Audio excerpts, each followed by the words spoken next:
Lahore high court نے خدیجہ شاہ کی 9 مئی کے مقدمات میں ضمانت منظور کی ہے، اور اس پر گفتگو کرنے کے لیے ہمارے ساتھ ایڈوکیٹ لطیف کھوسہ موجود ہیں۔ ان سے جان لیتے ہیں۔ کھوسہ صاحب، یہ ضمانت منظور ہوئی ہے پی ٹی آئی کی، یہ خدیجہ شاہ ہیں، اور یہ کیا ان کا داد رسی ہو گئی ہے اس طرح؟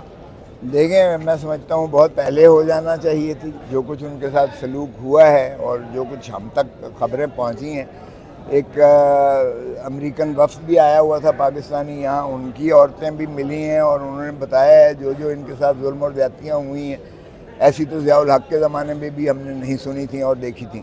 تو میں توقع کرتا ہوں کہ اب اس کو مخلصی مل جائے گی، اور باقیوں کی طرح یہ نہیں ہوگا وہ شیریں مزاری کی طرح کہ ایک میں ہوتی ہے تو دوسرے میں پکڑ لیتے ہیں، دوسرے میں ہوتی ہے تیسرے میں پکڑ لیتے ہیں، اسی طرح لامتناہی سلسلہ چلتا ہوا نظر آیا ہمیں۔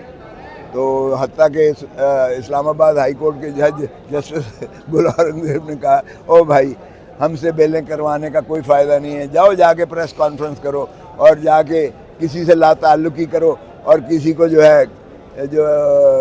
مذمت کرو اور تمہیں مخلصی مل جائے گی۔ کیا ہمارے پاس کھوسہ صاحب، آپ نے فرمایا کہ امریکہ سے وفد آیا تھا، تو کیا پھر امریکہ کے پریشر پہ ان کی ضمانت ہوئی ہے؟ نہیں، امریکہ کا کیا پریشر ہونا ہے؟ نہ بھٹو نے پریشر لیا تھا، نہ عمران خان نے پریشر لینا ہے۔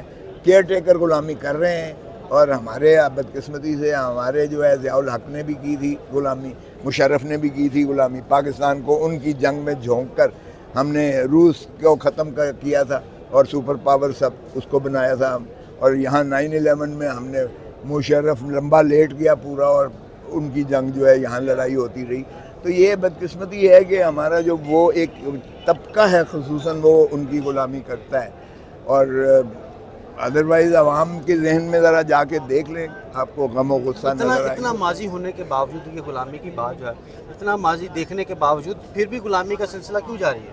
مجھے نہیں پتا۔ میں نے تو سپریم کورٹ کل چیف جسٹس کو بھی کہا اسلام آباد میں نے کہا 16 اکتوبر کو سنوائی تھی، میں نے کہا 16 اکتوبر کو پہلے وزیر اعظم لیاقت علی خان کو 1951 میں 16 اکتوبر کو اسے شہید کر دیا گیا تھا، مار دیا گیا، قتل کر دیا گیا تھا۔ کاش ہمارا نظام صحیح ہوتا، اس کے ہم نے دیکھا ہوتا، پکڑا ہوتا، گرفت کی ہوتی، ان کو وہ ٹھہرایا ہوتا، ان کو ذمہ وار ٹھہرایا ہوتا، تو آج یہ حالت نہ دیکھنی پڑتی۔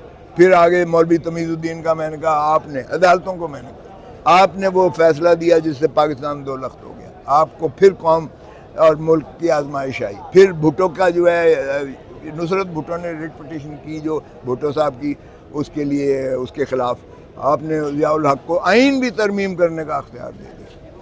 میں نے کہا پھر بھٹو کو پھانسی دی آپ نے، خدا کا خوف کریں۔ پھر آپ کو قوم نے اور ملک نے آزمایا، پھر آپ آپ نے ملک کے خلاف ایک عمل کیا، ایک عظیم قائد کو منقطع۔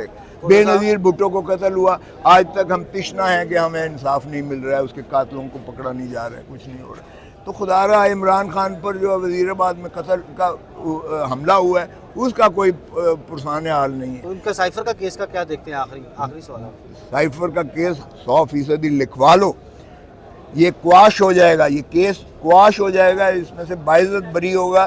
سائفر کا کیس پاکستان کے 25 کروڑ عوام کی عزت اور ناموس کا جنازہ ہے جو اس کو اندر کیا ہوا ہے وزیر اعظم کو۔ خدیجہ شاہ کو دوبارہ کسی کیس میں گرفتار کیے جانے کا امکان ہے؟ میں کیا کہہ سکتا ہوں، میں تو دعا گو ہوں، لیکن یہی جو آج فیصلہ سارے اخباروں کی زینت ہے، جو میں نے ذکر کیا عماد یوسف کا، جس میں شہباز گل تھا، اس میں اس چیز کا احاطہ کیا گیا ہے سپریم کورٹ کے۔ مندوخیل صاحب کا بہت خوبصورت فیصلہ ہے، اور بنیادی حقوق جس طرح سے پاکستان کے پامال ہو رہے ہیں، اس کا ذکر انہوں نے کیا ہے اس میں۔